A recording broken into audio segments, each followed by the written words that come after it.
इस वीडियो में आपको class 11th business studies subject का कंप्लीट सॉल्यूशन देखने को मिलेगा। यदि आपको और भी सब्जेक्ट की वीडियो देखनी है तो मेरे YouTube channel MS education TV के ऊपर जाके देख सकते हैं। यदि आपको PDF डाउनलोड करनी है तो नीचे वेबसाइट दी हुई है, इस वेबसाइट से जाके आप डाउनलोड कर सकते हैं। Exam time 3 hours, maximum marks 80। नीचे यहाँ पे कुछ इंस्ट्रक्शन दिए गए हैं, इनको आप पढ़ सकते हैं। हिंदी और इंग्लिश दोनों में यहाँ पे आपको देखने को मिलेंगे।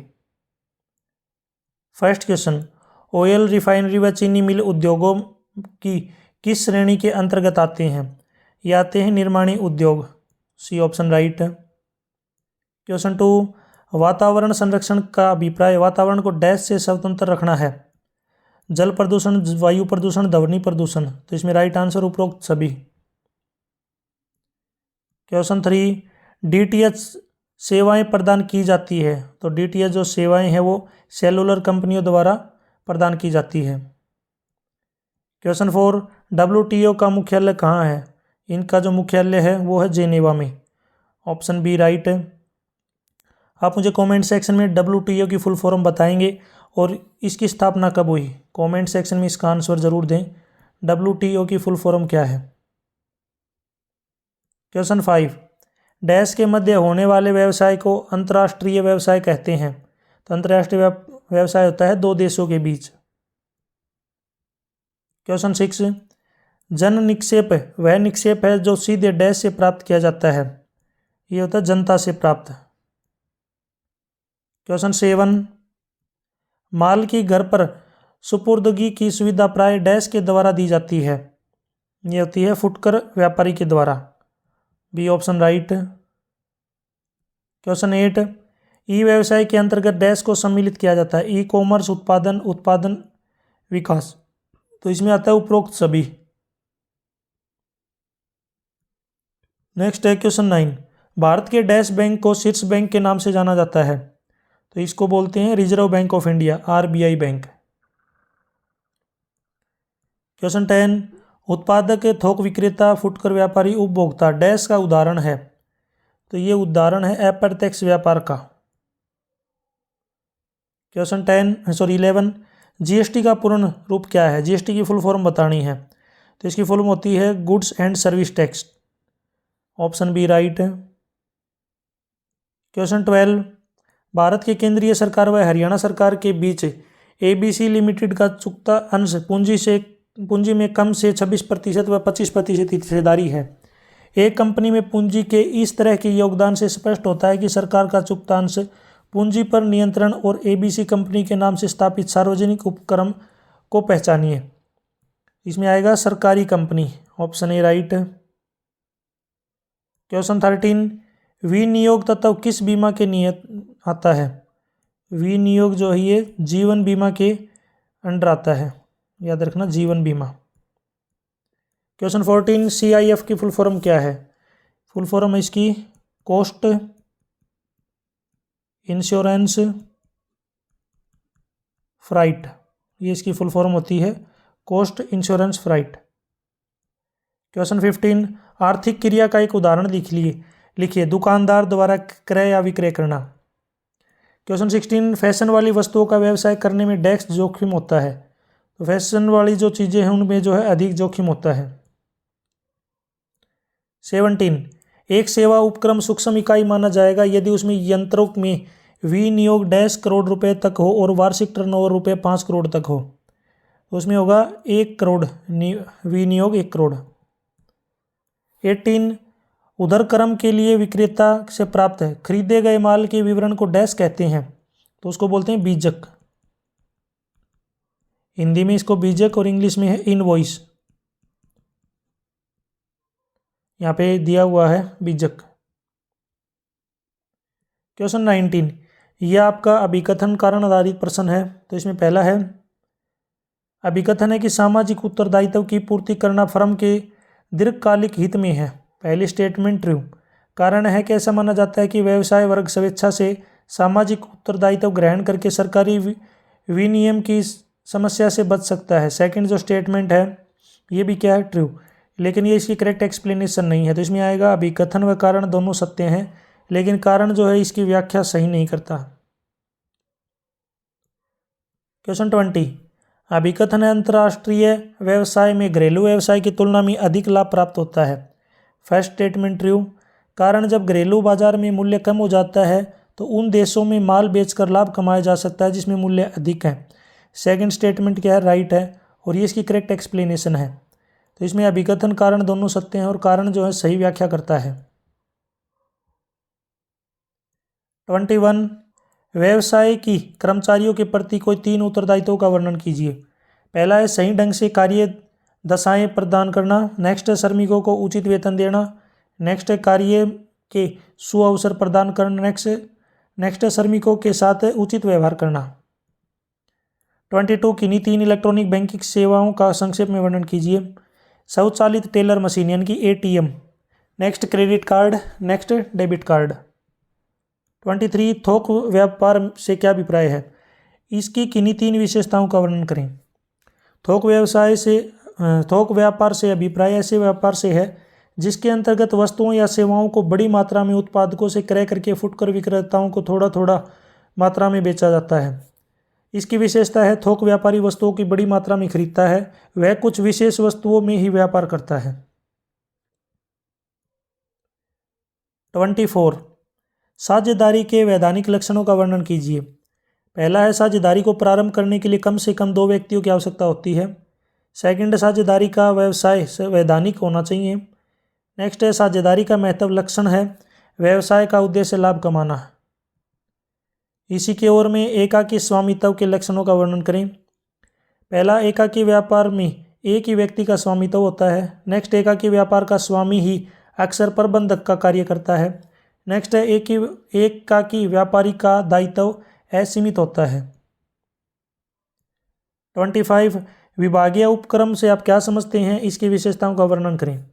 विभागीय उपक्रम ऐसी सार्वजनिक उपक्रम है जिसका संचालन एक सरकारी विभाग के रूप में संबंधित मंत्री के निर्देशन में किया जाता है। इसकी विशेषताएं हैं, इसकी स्थापना एक सरकारी विभाग के रूप में सरकार द्वारा की जाती है। इन उपक्रमों की अनिवार्य पूर्ण सरकारी स्वामित्व होता है। इसी के ओर में एक और क्वेश्चन है, बहुराष्ट्रीय कंपनी का अर्थ बताइए और इसकी विशेषताओं का वर्णन करें। बहुराष्ट्रीय कंपनी ऐसी कंपनी है जिसका पंजीकरण किसी एक देश में होता है लेकिन वह माल का उत्पादन एवं विक्रय अनेक देशों में करती है। इन्हें ग्लोबल कॉरपोरेशन भी कहा जाता है। बहुराष्ट्रीय कंपनी की विशेषता है, ये बहुराष्ट्रीय कंपनी का व्यवसाय अनेक देशों में फैला होता है। बहुराष्ट्रीय कंपनी को विश्व स्तर पर प्रतियोगिता का सामना करना होता है। 26, स्थापनापन परिविवरण की संक्षेप में समझाइए। परिविवरण के माध्यम से कंपनी जनता को अंश, ऋण पत्र आदि के लिए आवेदन करने हेतु आमंत्रित करती है। यदि एक कंपनी जनता को अंश, ऋण पत्र खरीदने के लिए आमंत्रित नहीं करती तो वह परिविवरण के स्थान पर स्थानापन्न परिविवरण निर्गमित करती है। स्थानापन्न परिविवरण को परिविवरण के स्थान पर रजिस्ट्रार ऑफ कंपनी के पास जमा करवाया जाता है। इसमें उन सभी बातों का उल्लेख होता है जो कि परिविवरण में होती है। इसी के ओर में परिविवरण को परिभाषित कीजिए। परिविवरण निर्गमन के क्या उद्देश्य हैं। परिविवरण से अभिप्राय उसे प्रलेख से है जिसके निर्गमन से संबंधित सभी सूचनाओं का उल्लेख होता है और जिसके माध्यम से कंपनी जनता को अंश, ऋण पत्र आदि के लिए आवेदन करने हेतु आमंत्रित करती है। इसके उद्देश्य हैं, पहला है अंशों व ऋण पत्रों को खरीदने के लिए जनता को आमंत्रित करना। नेक्स्ट है उन शर्तों का ब्यौरा देना जिन पर जनता को अंशों व ऋण पत्रों को खरीदने के लिए आमंत्रित करना है। इस आशय की घोषणा करना कि परिविवरण की लिखी बातों के लिए कंपनी के संचालक उत्तरदायी हैं। 27, ई व्यवसाय से आप क्या समझते हैं। परंपरागत व्यवसाय एवं ई व्यवसाय में अंतर स्पष्ट कीजिए। ई व्यवसाय से अभिप्राय सभी औद्योगिक एवं वाणिज्य क्रियाओं को कंप्यूटर नेटवर्क के माध्यम से पूरा करना है। ई व्यवसाय एवं पारंपरिक व्यवसाय में अंतर है कि स्थापना, शारीरिक उपस्थिति, स्थापना की लागत, व्यवहार में लगने वाला समय आदि के आधार पर अंतर होता है। 28, व्यवसाय के सामाजिक उद्देश्यों का वर्णन कीजिए। उच्च किस्म की वस्तुएं उचित मूल्य पर, समाज के विकास में योगदान, विनियोग को पर्याप्त लाभ और रोजगार उपलब्ध करवाना। 29, बीमा के किन्हीं 2 सिद्धांतों का वर्णन कीजिए। इसमें सिद्धांत है अधिकार समर्पण के सिद्धांत और दूसरा है निकटतम कारण का सिद्धांत। एक्सप्लेनेशन आप खुद कर सकते हैं। इसी के अथवा में इंटरनेट के 4 लाभों का वर्णन करें। तो इसमें पहला है संप्रेषण में सहायक, दूसरा मनोरंजन में सहायक, तीसरा ई कॉमर्स में सहायक, चौथा भुगतान में सहायक। क्वेश्चन 30, घरेलू और अंतर्राष्ट्रीय व्यापार में अंतर बताइए। तो इसमें है क्रेता विक्रेता की राष्ट्रीयता, उत्पादन के मध्य साधनों की गतिशीलता, बाजार में ग्राहकों की प्रकृति में भिन्नता, भिन्न व्यापार प्रणालियाँ, मुद्रा में भिन्नता, जोखिम आदि के आधार पर अंतर। एक्सप्लेनेशन आप खुद करें। इसी की ओर में विश्व व्यापार संगठन से आपका क्या अभिप्राय है, इसके 2 उद्देश्यों का वर्णन करें। विश्व व्यापार संगठन गेट का स्थान लेने वाला विश्व मान्यता प्राप्त एक व्यापार संगठन है जो अंतर्राष्ट्रीय व्यापार को प्रोत्साहित करने के लिए नई दृष्टि व अधिक शक्तियाँ लिए हुए हैं। इसके उद्देश्य हैं, विश्व व्यापार संगठन का प्राथमिक उद्देश्य नए विश्व व्यापार समझौते को लागू करना। विश्व व्यापार संगठन बहुपक्षीय व्यापार को बढ़ावा देना चाहता है। क्वेश्चन 31, जन निक्षेप से क्या अभिप्राय, इसके 2 लाभ लिखिए। जब संगठन सीधे जनता से धन जमा करते हैं तो सार्वजनिक जमा करते हैं। सार्वजनिक जमा के निम्नलिखित लाभ हैं, ठीक है। इसमें जो है यहाँ पे लाभ बताने हैं। सार्वजनिक जमा पर किया गया वह बैंक व वित्तीय संस्थाओं के ऋण का लागत से कम होता है। जमा प्राप्ति की प्रक्रिया सरल व एवं किसी प्रकार का प्रतिबंधन शर्तें नहीं होती जैसे कि साधारणतः ऋण अनुबंधों में होती है। क्वेश्चन 32, लघु स्तरीय उपक्रम से आप क्या समझते हैं। ग्रामीण भारत में छोटे व्यवसायों पर क्या भूमिका है।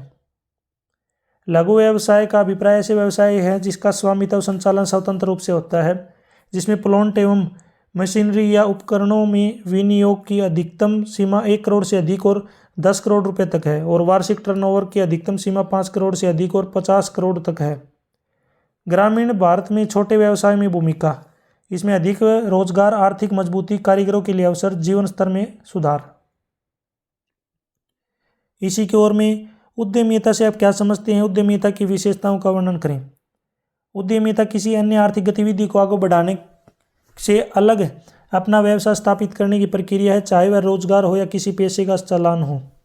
इसकी विशेषताएं है व्यवस्थित गतिविधि, वैध और उद्देश्यपूर्ण गतिविधि, नवाचार, जोखिम उठाना। क्वेश्चन 33, अंशों और ऋणों की परिभाषित कीजिए और इसमें अंतर लिखिए। ये जो है लॉन्ग क्वेश्चन है, बड़े क्वेश्चन है। इसी के अथवा में पूर्वाधिकार अंशों के प्रकारों का विस्तार पूर्वक वर्णन करें। 34, पार्षद सीमा नियम से क्या समझते हैं। इसकी विषय वस्तु की विवेचना विस्तार पूर्वक कीजिए। पार्षद सीमा नियम व पार्षद अंतर नियमों में कोई 6 अंतर बताइए। 35, निजी कंपनियों व सार्वजनिक कंपनियों में कोई 6 अंतर बताइए। इसी के अथवा में संयुक्त पूंजी कंपनी के संदर्भ में निम्नलिखित में से किन्हीं 3 विषय संक्षेप में व्याख्या करें। इसमें यह है अविच्छिन्नित उत्तराधिकार, सीमित दायित्व, कृत्रिम व्यक्ति, पृथक अस्तित्व। इनमें से जो आपको ये सभी को जो है एक्सप्लेनेशन करनी है। यहाँ तक वीडियो अपनी कंप्लीट हो चुकी है। वीडियो अच्छी लगी तो उसको लाइक करें, अपनी दोस्तों के साथ इसको जरूर शेयर करें। और भी वीडियो देखनी है तो मैं YouTube channel MS education TV के ऊपर जाके देख सकते हैं। PDF डाउनलोड करनी है तो नीचे वेबसाइट दी हुई है, इस वेबसाइट से आप डाउनलोड कर सकते हैं। Thanks for watching.